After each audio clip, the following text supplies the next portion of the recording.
नमस्कार। ये डेटा क्या कहता है कि एक नए प्रोग्राम में आप सब लोगों का स्वागत है। मैं हूं अजय प्रकाश। आज मैं अपनी श्रृंखला कहाँ गए वो लोग उसका दूसरा भाग प्रस्तुत कर रहा हूं। पहले मैंने सोचा था कि इस श्रृंखला में 2 एपिसोड ही होंगे, लेकिन अब ऐसा लग रहा है कि 2 से ज्यादा एपिसोड इस श्रृंखला के बनेंगे। ये श्रृंखला उन 4 महानुभावों की है जो 2011 से 2014 के सुपरस्टार्स माने जाते हैं और जिनका बड़ा हाथ रहा था यूपीए सरकार का तख्ता पलटने के लिए।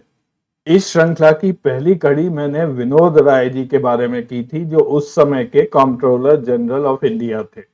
अगर आपने वो एपिसोड नहीं देखा है तो मैं यहाँ ऊपर भी उसका लिंक छोड़ रहा हूँ और डिस्क्रिप्शन में भी छोड़ रहा हूँ। देख लीजिएगा, जिससे आपको कॉन्टेक्स्ट भी समझ आ जाएगा। बाकी 3 लोग बाबा रामदेव, हमारे अन्ना हजारे जी और अरविंद केजरीवाल जी, इनके बारे में बात करने से पहले मैंने ये सोचा कि आपको इसका एक ब्रॉडर कॉन्टेक्स्ट समझना चाहिए कि उन दिनों क्या विचारधारा लेकर बीजेपी और आरएसएस आए थे, जिसकी वजह से यूपीए सरकार बाहर हो गई थी सत्ता से। 2009 के इलेक्शन में यूपीए दोबारा से इलेक्शन जीतकर पावर में आई। मनमोहन सिंह जी एक बार फिर से प्रधानमंत्री बने। लेकिन 2009 से 2014 का जो समय है, ऐसा माना जाता है कि वो सरकार काफी वीक थी, कमजोर थी। यहाँ पे पीएमओ को कुछ पता नहीं होता था कि किस मंत्रालय में क्या चल रहा है। इस बारे में कई रिपोर्ट्स भी आई हैं और कई रिटायर्ड आईएएस अधिकारियों ने भी इस बारे में बात की है। हालांकि यूपीए 1 के टाइम में मनमोहन सिंह जी की परफॉर्मेंस बहुत अच्छी रही थी। इन्फ्लेशन यानी कि महंगाई की दर 4% के आसपास बनी रही। जीडीपी ग्रोथ वो भी काफी तेज रही थी। 2007 के में वो 10% से भी ऊपर पहुंच गई थी। लेकिन उस समय ग्लोबल डाउनटर्न हो गया 2008 में। उसके बाद से यूपीए की फाइनेंशियल जो पॉलिसीज थी वो एक तरह से डीरेल हो गई। महंगाई एकदम से बढ़ गई। 2009 में ये 12% तक इन्फ्लेशन दर पहुंच गई और जीडीपी ग्रोथ की दर भी थोड़ी कम हो गई थी। 2004 में जब बीजेपी हार गई थी, उनका एक शाइनिंग इंडिया का कैंपेन चला था और वो इस बात को पचा नहीं पाए। वो बीजेपी और आरएसएस मिलकर इस ताक में थे कि कम हम इस हार का जवाब दें। और उनको मौका ऐसा दिखने लगा, जैसे ही ग्लोबल डाउनटर्न हुआ, एक मौका दिखने लगा आरएसएस और बीजेपी को कि इसी समय लोहा गर्म है, strike when the iron is hot. BJP और आरएसएस के जो थिंक टैंक्स हैं, उन्होंने ये सोचा कि अगर हम एक एंटी करप्शन यानी कि भ्रष्टाचार के खिलाफ आवाज उठाएं और उसके साथ साथ महंगाई जो देश में चल रही है उसको भी जाके थोड़ा प्रोपोगेट करें, उजागर करेंगे, तो इलेक्टोरेट का ये स्वाभाविक होगा कि वो कांग्रेस को वोट नहीं देगी। इस एंटी करप्शन प्लेटफॉर्म का हिस्सा बने विनोद राय जी। ये 2008 के डाउनटर्न के बाद इन्होंने रिपोर्ट्स जारी करनी शुरू कर दी थी। हालांकि 2G स्पेक्ट्रम अलोकेशन की प्रथा अटल बिहारी वाजपेयी जी के टाइम से ये चल रही थी, लेकिन 2007 में स्पेक्ट्रम अलोकेशन में ऐसा माना गया कि वहां पर भ्रष्टाचार हुआ है और जिसकी पहली रिपोर्ट सीबीआई ने 2009 में फाइल कर दी थी। और इसी प्लेटफॉर्म के साथ जुड़ने लगे योगा गुरु रामदेव जी और अन्ना हजारे और अरविंद केजरीवाल। भ्रष्टाचार के बारे में अगर जनता को किसी ने इन्फ्लुएंस किया है सबसे ज्यादा, वो थे बाबा रामदेव। और उन्होंने जो ट्रस्ट बनाया उसका नाम भी उन्होंने भारत स्वाभिमान ट्रस्ट एवं पतंजलि योग समिति, यानी कि योगा और रिलीजन और करप्शन, इन तीनों का एक मिश्रण सा बना के वो सामने खड़े हुए थे। और उधर अरविंद केजरीवाल और Anna Hazare India against corruption, इन्होंने एक ग्रुप पहले ही बना लिया था और राइट ऑफ इंफॉर्मेशन में दोनों पहले से काम कर चुके थे। अरविंद केजरीवाल को छोड़ के बाकी दोनों लोग, अन्ना हजारे और बाबा रामदेव, उस समय इनमें किसी के पास इतनी न तो शक्ति थी ना ही पैसा था कि वो एक देशव्यापी आंदोलन कर सके। तो किसी ने इनको रिसरेक्ट किया गया, यानी कि दोबारा से इनमें जान डाली गई है, जिसमें काफी सारा पैसा भी खर्चा गया है, पब्लिसिटी की गई है। आप अगर नेट पर देखेंगे कि बाबा रामदेव का योगा कैसे पॉपुलर हुआ, तो उसमें आप देखेंगे कि आस्था चैनल ने इनको डिस्कवर किया था और उसके थ्रू ये पॉपुलर हुए थे। इसी तरह अन्ना हजारे शांति से अपने गांव रालेगांव सिद्धि, वहां पर वो अच्छा काम कर रहे थे, अपने गांव के लिए उन्होंने बहुत कुछ किया। उन्हें भी किसी ने ढूंढा और फिर इस मूवमेंट के साथ उनको दोबारा से जोड़ा गया। जब ये एंटी करप्शन प्लेटफॉर्म पूरी तरह से बन गया तो बीजेपी और आरएसएस को केवल एक काम ही करना रह गया था कि अब हम सड़क पर उतरते हैं।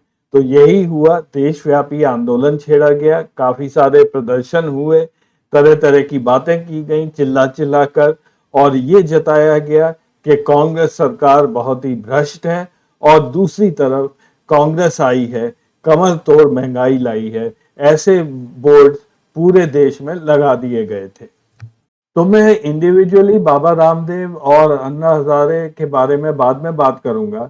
एक नजर मैं आज के कार्यक्रम में डालूंगा वो करप्शन के जो केस या स्कैम्स आए थे उन दिनों, उनके बारे में एक बार जल्दी से नजर डालते हैं कि उन स्कैम्स का हुआ क्या, और जिन लोगों के खिलाफ ये स्कैम्स जिन्हें अक्यूज्ड बनाया गया था, उन लोगों का क्या हुआ, वो लोग आज कहां पर हैं।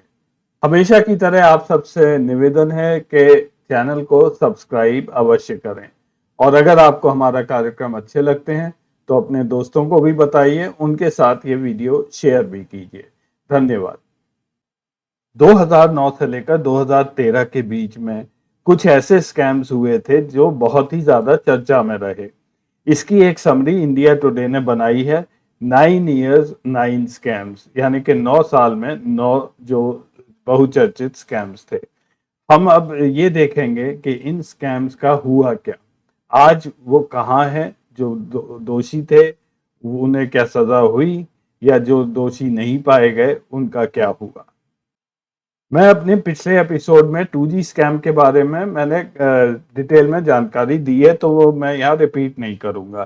केवल एक बात बताऊंगा कि कुछ ही दिन पहले डीवी सुब्बा राव जो आरबीआई के गवर्नर थे, उन्होंने अभी एक स्टेटमेंट दिया है मई 1, 2024 को कि जो 1,76,000 करोड़ का प्रिजम्पटिव लॉस, यानी कि ऐसा लॉस जो कभी हुआ ही नहीं 2G केस में, it is contestable on several grounds. CAG did not reckon with significant spin-off benefits of low spectrum pricing. इसका मतलब यह है कि जो उस समय के सीएजी थे विनोद राय, उन्होंने पूरी तरह से विश्लेषण नहीं किया था कि जब स्पेक्ट्रम की प्राइसिंग लो होती है तो देश को फायदा कितना होता है। दूसरे नंबर पर आता है 2012 का कोलगेट स्कैम या कोल स्कैम। इसके बारे में भी पिछले एपिसोड में मैं बात कर चुका हूं कि यहाँ पर भी विनोद राय जी ने कहा था कि देश को 1,86,000 करोड़ का घाटा हुआ है। ये बात नोट करने वाली है कि कोल स्कैम के लिए सबसे पहले सीबीआई ने जो केस दर्ज किया था वो सितंबर 20, 2012 को किया था, जब यूपीए 2 सरकार थी। उसके बाद चार्जशीट सीबीआई ने दर्ज की थी अक्टूबर 28, 2014 में। इस समय मोदी सरकार पावर में आ चुकी थी। अगस्त 25 में सुप्रीम कोर्ट ने सारे कोल अलोकेशंस कैंसिल कर दिए थे। इससे भारी नुकसान हुआ था देश को। 2014 से 2022 8 साल तक ये केस चलता रहा जब मोदी सरकार पावर में थी। फाइनली 8 अगस्त 2022 को अरुण भारद्वाज जो कि स्पेशल जज थे सीबीआई कोर्ट के, उन्होंने ये जजमेंट अपनी दी, और उसमें कई लोग जेल में गए, जिसमें एचसी गुप्ता को भी जेल भेजा गया जो कि उस समय के कोल सेक्रेटरी थे। और इनके बारे में मैंने आपको पिछले एपिसोड में मैंने आपको दिखाई दिया है कि अनिल स्वरूप जो इनके बाद कोल सेक्रेटरी बने थे, उनका व्यू पॉइंट क्या है। इसके साथ ही उन दिनों सुप्रीम कोर्ट ने कोल अलोकेशंस भी कैंसिल कर दिए थे। और ये बोला था कि अब आप कोल ऑक्शन द्वारा ही बेचेंगे। लेकिन मजे की बात यह है कि कुछ शायद एक हफ्ता पहले मोदी सरकार सुप्रीम कोर्ट के पास गई है और उन्होंने ये मांग की है कि उनको दोबारा से कोल अलोकेशन करने की परमिशन दी जाए। कम से कम ये दो स्कैम्स 2G और कोल स्कैम अब ये माना जाता है कि ये स्कैम्स नहीं थे, लेकिन लोगों को सजा हुई, जेल भी गए, छूट के भी आ गए, कुछ लोग बेल पे बाहर हैं। तीसरे नंबर पर मैं बात करूंगा एयरफोर्स चॉपर स्कैम, जिसको चॉपर गेट भी कहा जाता है। 2010 में इंडियन एयरफोर्स ने एक इटालियन कंपनी फिनमेनिका, जिसकी सब्सिडरी है ऑगस्टा वेस्टलैंड, उस पर 12 हेलीकॉप्टर खरीदने का ऑर्डर प्लेस किया था। ये हेलीकॉप्टर वीआईपी मूवमेंट के लिए इस्तेमाल किए जाने वाले थे और ऐसा माना जाता है कि फिनमेनिका ने हमारे उस समय के एयर चीफ मार्शल एसपी त्यागी उनको ब्राइब किया था, जिससे ये ऑर्डर उस कंपनी पर प्लेस कर दिया गया था। 2012 का ये केस और आज 2024, 12 साल हो गए हैं, लेकिन ये केस अभी तक क्लोज नहीं हुआ है। 25 मार्च 2013 को हमारे उस समय के डिफेंस मिनिस्टर ए.के. एंथनी, उन्होंने ये माना था कि इस डील में करप्शन हुआ है और सीबीआई इसका केस को देख रही है, जांच कर रही है। 2014 जून आने तक काफी कुछ पैसा इस डील का वापस आ चुका था और 8 अप्रैल 2016 को इटली के एक कोर्ट ने जो फिनमेनिका और ऑगस्टा वेस्टलैंड के सीईओ हैं, एग्जीक्यूटिव्स हैं, उनको गिल्टी पाया, उनको 4 साल की सजा भी सुनाई। इटली के इस कोर्ट की जजमेंट के बेसिस पर सीबीआई ने इंडियन एयरफोर्स चीफ एसपी त्यागी और उनके कजिन संजीव त्यागी को दिसंबर 2016 में अरेस्ट कर लिया था। वो आजकल वैसे बेल पर बाहर हैं और 2016 में ही कुछ ही दिन बाद जो इटली का सुप्रीम कोर्ट है, उन्होंने इस केस में जितने भी लोग इन्वॉल्व थे उनको एक्विट कर दिया। वो कैंसिल कर, पुराना ऑर्डर उन्होंने कैंसिल कर दिया। उसके बाद 8 जनवरी 2013 को सारे लोगों का जो इटली से इन्वॉल्व थे उनको बरी कर दिया गया। 5 दिसंबर 2018 इधर भारत सरकार इसको परस्यू करती रही, तो मिडलमैन थे इसमें एक क्रिश्चियन माइक मिचेल, जिनको दुबई से भारत को एक्स्ट्राडाइट किया गया और उनको अरेस्ट कर लिया गया। वो आजकल तिहाड़ जेल में है और अपनी बेल की अर्जी परस्यू कर रहे हैं काफी सालों से। चौथे नंबर पर मैं बात करूंगा एक मजेदार स्कैम के बारे में।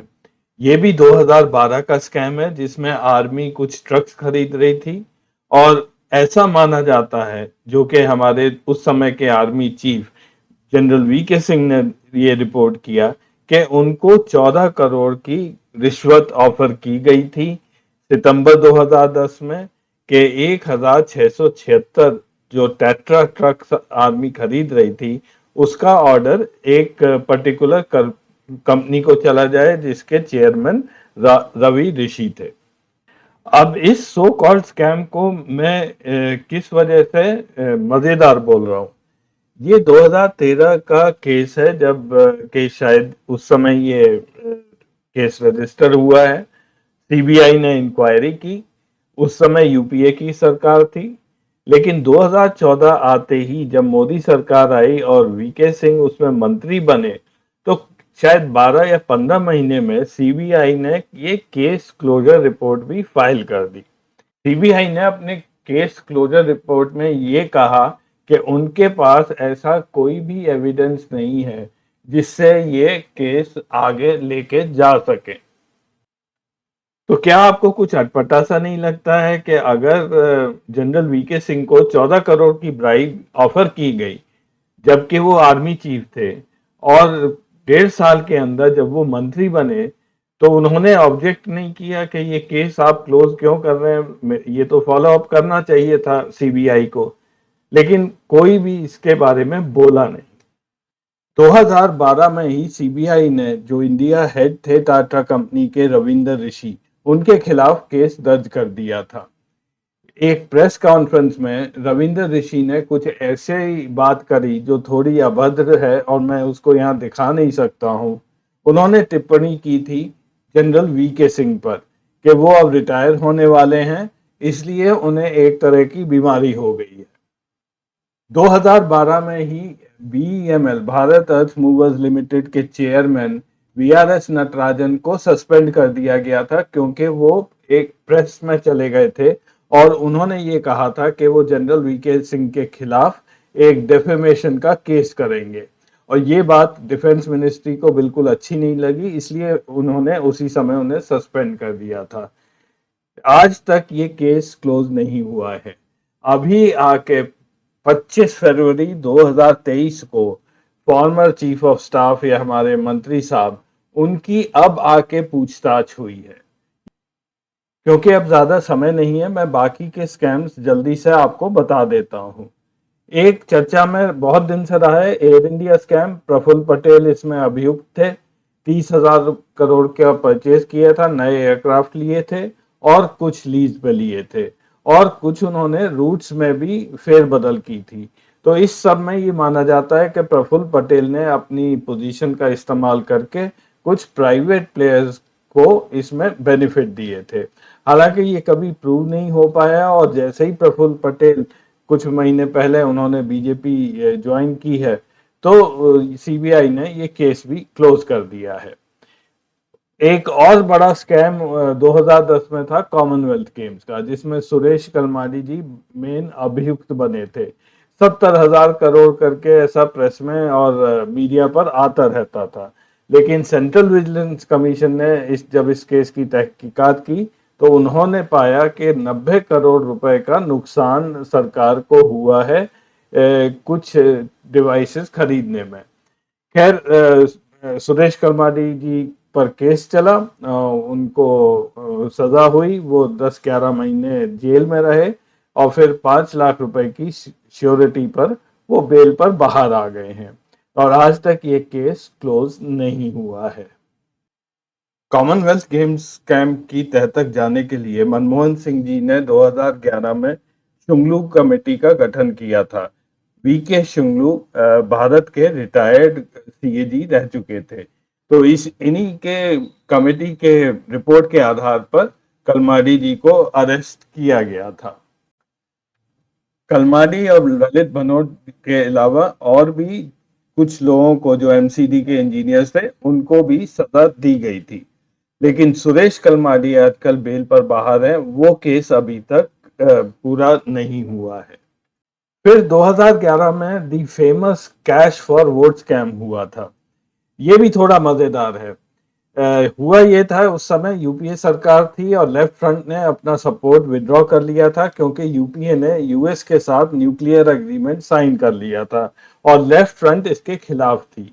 तो इस वजह से फ्लोर टेस्ट होना था, और उससे कुछ दिन पहले 3 एमपीज आके उन्होंने लोकसभा में 1 करोड़ रुपए दिखाने शुरू कर दिए कि ये उन्हें यूपीए गवर्नमेंट ने दिए हैं कि वो नो कॉन्फिडेंस मोशन में यूपीए की सपोर्ट करें। ऐसा माना जाता है कि ये सारा काम बीजेपी की तरफ से सुधींद्र कुलकर्णी ने किया था, और अक्यूज उन्होंने किया था कांग्रेस के अहमद पटेल को।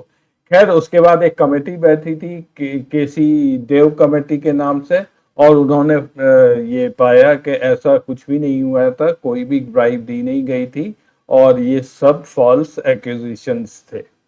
नॉन गवर्नमेंट स्कैम्स की कैटेगरी में, यानी कि जिसमें सरकार इन्वॉल्व नहीं थी, वो एक हुआ था आईपीएल स्कैम, जिसमें स्पॉट फिक्सिंग का मामला चला था। श्रीशांत, अजीत चंदला और अंकित चौहान को सस्पेंड कर दिया गया था, और इसी बीच ललित मोदी भी देश छोड़कर चले गए थे। सत्यम स्कैम इसलिए मैं बताना जरूरी समझ रहा हूँ कि ये एक ऐसा स्कैम हुआ था जो एक इंडिविजुअल ने, एक सीईओ, चेयरमैन ने किया था, लेकिन उसके बाद जिस तरह से सरकार ने इसको हैंडल किया और एक बहुत बड़ी कंपनी को डूबने से बचाया, वो एक सराहनीय काम किया था। ये कुछ वो मेजर स्कैम्स थे जिनका जिक्र 2011 से 2014 के बीच में काफी हुआ था, और इसी का फायदा विपक्ष उस समय बीजेपी और आरएसएस ने मिलकर फायदा उठाया। और ये तो अब आप जान ही गए हैं कि इसमें से कितने वाकई में हुए थे और कितने स्कैम्स केवल एक प्रोपेगेंडा ही बनकर रह गए थे। तो इस एपिसोड में इतना ही। अगले एपिसोड में मैं बात करूंगा बाबा रामदेव और अन्ना हजारे की, कि कैसे उनको आरएसएस ने खड़ा किया था इन स्कैम्स का सहारा लेके कि एक मास मूवमेंट चलाया जाए। देखने के लिए धन्यवाद। अगले हफ्ते फिर मिलेंगे, तब तक के लिए नमस्कार।